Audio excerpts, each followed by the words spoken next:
Hello everyone, welcome back to my channel. So in this today's pediatrics topic, we will discuss two very important topic, that is retinopathy of prematurity and the second one is the Apgar score. Very important topic.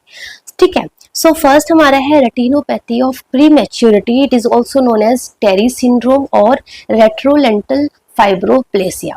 So basically ये क्या हो रहा है ना, यहाँ पे retinopathy of pre maturity, मतलब कि because of pre mature, because of the pre term, यहाँ पे कुछ प्रॉब्लम है कहाँ, इन द रेटिना में. So there is some problem in the retina because of the prematurity. तो जितना ज्यादा यानी जेस्टेशनल एज कम होगा बेबी का, जितना बेबी प्री टर्म होगा उतना ज्यादा चांसेस होगा किस चीज का, retinopathy of prematurity. So incidence of retinopathy of pre maturity increase with decrease gestational age. तो बेबी अगर 30 वीक, 28, 29 वीक पे बॉर्न होगा तो उनमें रेटिनोपैथी ऑफ प्री मैच्योरिटी के जो चांसेस है वो उतना ज्यादा है. ठीक है ना, बाकी चीजें हम आगे डिस्कस करेंगे. तो सबसे पहले ये क्यों हो रहा है.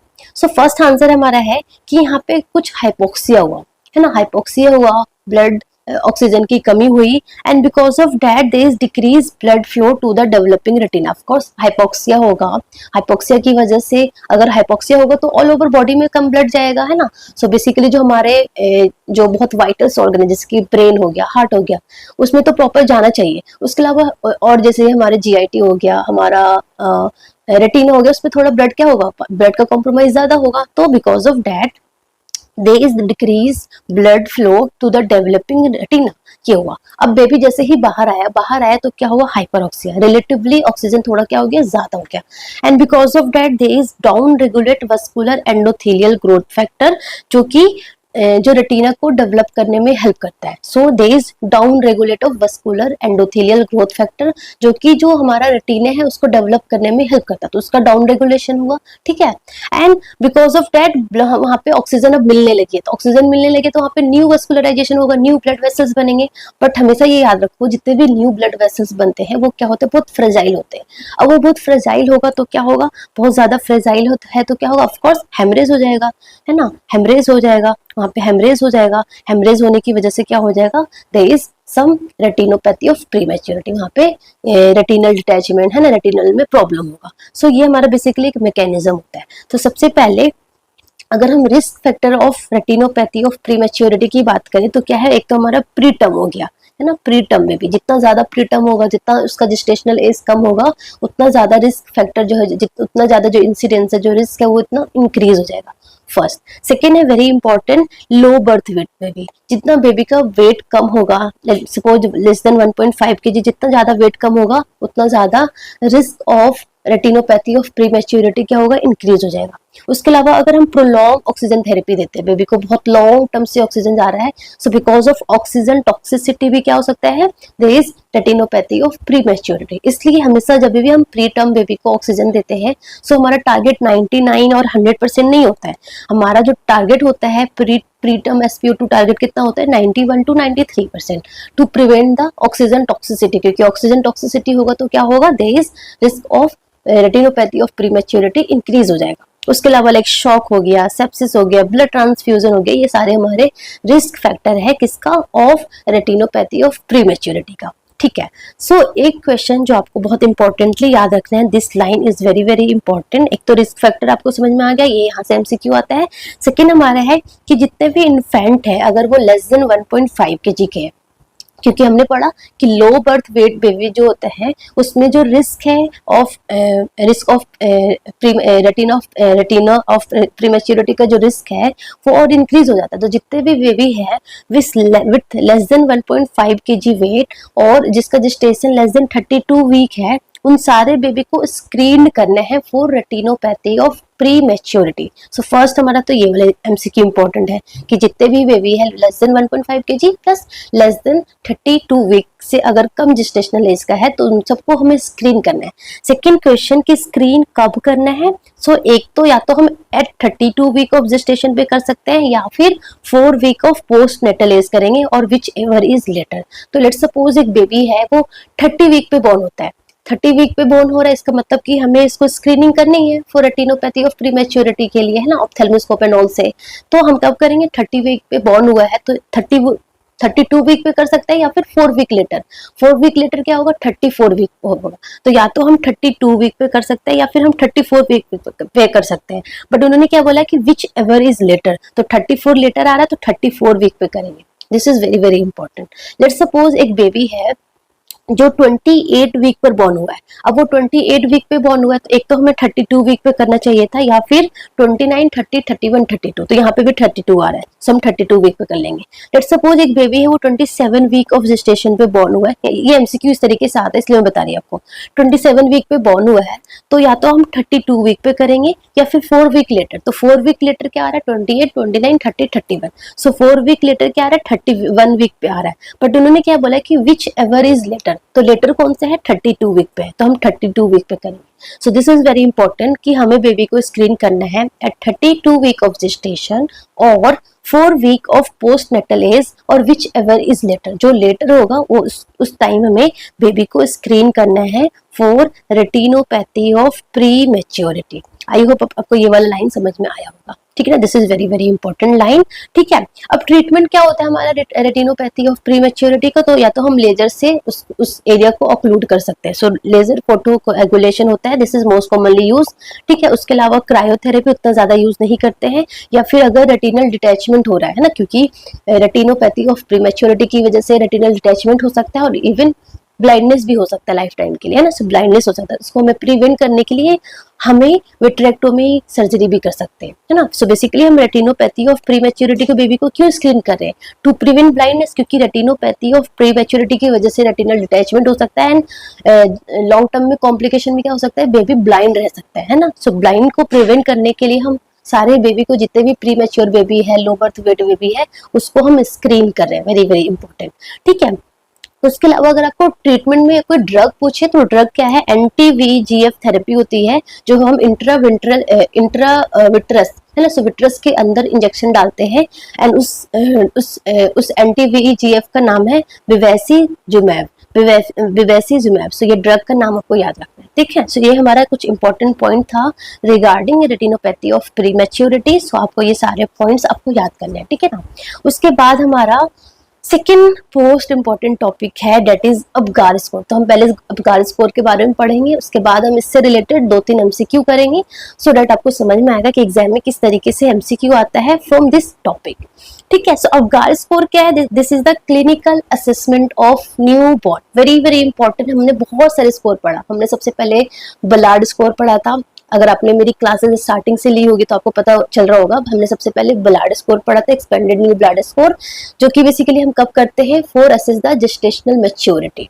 सेकेंड हमने पढ़ा था 2 स्कोर एक साथ, जिसका नाम था Silverman Anderson score. So Silverman Anderson score हम कब कर रहे थे, to check the respiratory distress in the preterm baby. So preterm baby में डिस्ट्रेस चेक करने के लिए हम सिल्वरमैन एंडरसन स्कोर कर रहे थे, एंड फॉर टर्म बेबी में डिस्ट्रेस चेक करने के लिए हम क्या कर रहे थे, हम डॉनी स्कोर कर रहे थे, ठीक है। उसके बाद हमारा उससे पहले पिछले वाली क्लास में हमने कैन स्कोर पढ़ा था, है ना, पोंडिरल इंडेक्स पढ़ा था, ठीक है ना। ये जो हमारा क्लास है इसमें हम पढ़ रहे हैं अबगार स्कोर। अबगार स्कोर क्या है, it is something the clinical assessment of new born just after birth. जैसे ही बेबी बॉर्न होता है तो हम अबगार स्कोर करते हैं, it is the clinical assessment, जो कि हमें एक रफ आइडिया बताता है कि बेबी को रिससिटेशन की नीड है या जस्ट रूटीन केयर की नीड है ना। So it will tell about कि बेबी को रिससिटेशन की नीड है या जस्ट रूटीन केयर की नीड है, बेबी नॉर्मल है या नहीं है। So it is something the clinical assessment of the newborn, that is Apgar score, ठीक है। तो कब करते हैं, फर्स्ट सेकंड क्वेश्चन इज कब कब करते हैं। तो एक तो हम बेबी जैसे ही बॉर्न होता है एट 1 मिनट पे करते हैं, देन एट 5 मिनट पे करते हैं, एंड अगर बेबी का स्कोर एट 1 मिनट पे 5 मिनट पे लो होगा, कम होगा, तो हम 10 मिनट पे भी करते हैं, कभी कभी 15 और 20 मिनट पे भी करते हैं। So this is very very important ना। तो ये समटाइम्स करते हैं, मोस्टली हम 1 मिनट पे और 5 मिनट पे करते हैं। जब यहाँ पे स्कोर कम होगा तो 10 मिनट, 15 मिनट और 20 मिनट्स पे करेंगे, ठीक है। इंटरप्रिटेशन से पहले हम स्कोर देख लेते हैं। तो ए हमारा जो हमारा अपगार है, APGAR। So A for appearance. Appearance में हम क्या चेक करते हैं, अपीयरेंस का मतलब क्या लग रहा है, अपीयरेंस मतलब देख के आप क्या देखोगे कि बेबी पेल है, बेबी ब्लू है, बेबी पिंक है, कैसा है। तो अगर बेबी पूरा का पूरा ब्लू है या फिर पूरा का पूरा पेल है, अगर बेबी पूरा का पूरा ब्लू है, पूरी लाइक पूरा एक्सट्रीमिटीज, पूरी बॉडी बेबी का पेल है या फिर ब्लू है तो स्कोर क्या होगा, 0 होगा। अगर बेबी को एक्रोसाइनोसिस है, एक्रोसाइनोसिस मतलब क्या है कि only periphery, only extremities, only जो एक्सट्रीमिटीज है, हैंड है और लेग है वो ब्लू है बट बॉडी पिंक है, तो हम स्कोर क्या देंगे, 1 देंगे। It is known as acrocyanosis. Cyanosis, acro मतलब कि पेरीफेरी, मतलब कि एक्सट्रीमिटीज ओनली ब्लू है बट बॉडी क्या है, पिंक है। बट 2 कब देंगे, जब all over the body, like पूरा बॉडी, पूरा एक्सट्रीमिटीज अगर पिंक होगा तो हम स्कोर क्या देंगे, 2 देंगे। ओके, सेकेंड हमारा कंपोनेंट है A P. P is pulse. It is very simple, अगर पल्स 0 होगा तो हमारा स्कोर 0 होगा, लेस देन 100 होगा तो स्कोर 1 होगा, एंड अगर मोर देन 100 होगा तो स्कोर 2 होगा। बिकॉज यू नो जो न्यूनेट का जो नॉर्मल हार्ट रेट कितना होता है, that is 120 to 160 beat per minute. So अगर मोर देन 100 होगा तो हम इसको अप्रोक्सीमेटली 2 देंगे, मतलब कि ये नॉर्मल, ठीक है। Then ji, A P G. G मतलब grimace. Grimace is something related to reflex. तो यहाँ पे हम बेबी का रिफ्लेक्स एक्टिविटी चेक करेंगे, तो हम कुछ स्टिमुलेट करेंगे, बेबी को स्टिमुलेशन देंगे एंड हम चेक करेंगे बेबी का क्या रिफ्लेक्स आ रहा है ना। तो लेट्स सपोज हमने ओरोगैस्ट्रिक ट्यूब बेबी के मुंह में डाला एंड रिफ्लेक्स चेक किया, अगर कोई रिस्पॉन्स बेबी नहीं है, आइडियली क्या होना चाहिए, अगर मैं बेबी के मुंह में ओरोगैस्ट्रिक ट्यूब डालूंगी तो बेबी क्या करना चाहिए, या तो बेबी को बहुत तेज रोना चाहिए, क्राई करना चाहिए, या बेबी स्नीज करेगा, या बेबी कफ करना चाहिए, है ना। So that is the normal thing, but कोई रिस्पॉन्स बेबी नहीं कर रहा, बेबी ऐसे मरा हुआ है, तो हम स्कोर क्या देंगे, 0 देंगे। अगर बेबी थोड़ा सा वीक क्राई कर रहा है, थोड़ा सा ग्रीमिस कर रहा है, तो हम स्कोर 1 देंगे। अगर स्ट्रॉन्ग क्राई कर रहा है या फिर कफ कर रहा है, स्नीज कर रहा है, तो हम स्कोर 2 देंगे, ठीक है। देन ए पी जी ए। ए मतलब क्या होगा, यहाँ पे अपीयरेंस नहीं, यहाँ पे एक्टिविटी है, तो बेबी का एक्टिविटी चेक करें कि बेबी बॉर्न हुआ तो कैसे फ्लेक्शन है, प्रॉपर्ली मूवमेंट है, या जस्ट ऐसे फ्लॉपी पड़ा हुआ है। सो एक्टिविटी का मतलब है टोन, बेबी का टोन क्या है। सो बेबी का 0 मतलब लिम्प है, बेबी ऐसे पड़ा हुआ है, कुछ फ्लेक्शन, कुछ एक्टिव मूवमेंट नहीं है, तो लिम्प मतलब 0। 1 मतलब कि कुछ फ्लेक्शन है, एंड 2 मतलब कि बेबी एक्टिवली मूवमेंट है, बेबी का जो मूवमेंट है वो एक्टिविटी मस्त है, टोन अच्छा है। Then R for respiration. ये रेस्पिरेशन जो है ना, रेस्पिरेटरी रेट नहीं है, वेरी वेरी इंपॉर्टेंट, क्योंकि ना मैनी टाइम्स जो क्वेश्चंस जो पूछते हैं वो सिंपली पूछ लेते हैं कि which one all are included in the Apgar score, तो वो लिख देते हैं respiratory rate. So respiratory rate, R for respiratory rate नहीं है, it is the respiratory effort है, रेस्पिरेशन है। सो अगर रेस्पिरेशन एब्सेंट है तो 0, अगर बहुत स्लो है, इरेगुलर है तो 1 होगा, एंड अगर रेगुलर है, रेगुलर कब पता चलेगा, बेबी अच्छा से क्राई करेगा, बहुत अच्छे से स्ट्रॉन्ग क्राई करेगा, गुड क्राई करेगा, तो ऑफकोर्स जो उसका रेस्पिरेशन जो एफर्ट है वो क्या होगा, गुड होगा, तो हम स्कोर क्या देंगे, 2 देंगे, ठीक है। अगर हम इंटरप्रिटेशन करें तो 0 0 1 1 2 2। सो जो मैक्सिमम स्कोर है वो क्या है, 10, तो 10 इज द मैक्सिमम स्कोर। तो अगर मोर देन 7 होगा स्कोर में, अगर मोर देन 7 है, इट मींस नॉर्मल है, बेबी क्या है, नॉर्मल है। तो नॉर्मल रूटीन केयर बस बेबी को देना है, बेबी को अच्छे से ड्राई करना है ना, नॉर्मल रूटीन केयर देना। अगर जो स्कोर है 4 to 7 आ रहा है, it means there is moderate distress और मॉडरेट बर्थ एस्फाइक्सिया, तो यहाँ पे आपको थोड़ा सा आपको सपोर्टिव केयर देना, ऑक्सीजन दे सकते हो, बेबी को सक्शन कर सकते हो ना, so that is the 4 to 7।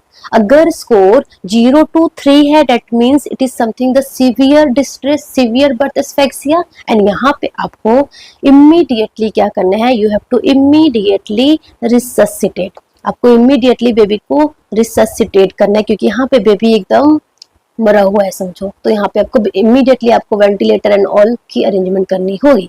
So this are the interpretation. अब हम क्वेश्चन करते हैं। सो फर्स्ट हमारा क्वेश्चन है, हार्ट रेट इतना है, गुड क्राई है, एक्टिव मूवमेंट है, body pink with blue extremities है, क्राइज ऑन स्टिमुलेशन, तो अबगार स्कोर क्या होगा। सो हम देखते हैं अबगार। सो ए मतलब अपीयरेंस, सो अपीयरेंस उन्होंने क्या बोला, body pink with blue extremities, मतलब क्या है, एक्रोसाइनोसिस है, एक्रोसाइनोसिस को हमने क्या दिया, 1 स्कोर दे दिया। पी, पल्स रेट कितना बोला है, 110, तो मोर देन 100, तो पल्स रेट का 2 स्कोर हो गया। देन जी, जी मतलब ग्रीमेस, मतलब कि रिफ्लेक्स एक्टिविटी, तो उन्होंने क्या बोला कि स्टिमुलेट करने पे बेबी क्या कर रहा है, क्राई कर रहा है। सो हमने यही बोला था ना, जी मतलब कि ग्रीमेस, रिफ्लेक्स मतलब कि कुछ हम स्टिमुलेशन देंगे तो बेबी कैसे रिस्पॉन्स कर रहा है, तो मतलब क्राई कर रहा है, तो ऑफकोर्स मतलब क्या हो गया, इसका 2 हो गया। देन ए मतलब कि एक्टिविटी, मतलब कि टोन, तो यहाँ पे क्या बोला कि बेबी एक्टिव मूवमेंट है, एक्टिव मूवमेंट को हम क्या दे रहे थे, स्कोर 2 दे रहे थे, है ना।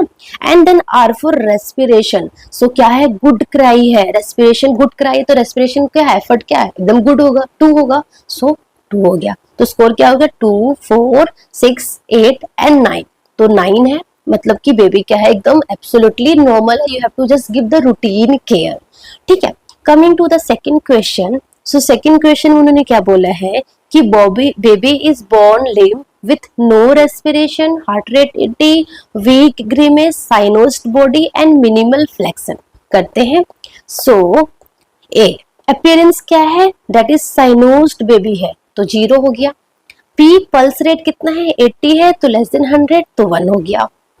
G grimace क्या है बेबी का, जी ग्रीमेस बोला उन्होंने, वीक ग्रीमेस है, तो वीक ग्रीमेस, वीक क्राई में क्या आएगा, 1 आएगा, है ना। 2 में मस्त वाला आता, ठीक है। ए में एक्टिविटी में उन्होंने क्या बोला कि मिनिमल फ्लेक्शन है, तो मिनिमल फ्लेक्शन क्या होगा, 1 होगा अगेन, बिकॉज एक्टिव मूवमेंट में बेबी का 2 था एंड मिनिमल फ्लेक्शन में 1 था, एंड कुछ भी लाइक फ्लॉपी लिम्ब पड़ा हुआ है तो क्या होता, दैट इज 0 होता। आर में क्या बोला उन्होंने, नो रेस्पिरेशन, तो क्या हो गया अगेन, 0 हो गया, तो इसका स्कोर क्या आ गया, 3 हो गया। एंड 0 to 3 क्या होता है, दैट इज सीवियर डिस्ट्रेस है, मतलब कि आपको इमीडिएट रिससिटेशन की नीड है, very very important. Coming to the third question, I hope आपको बहुत इजीली समझ में आया होगा ये।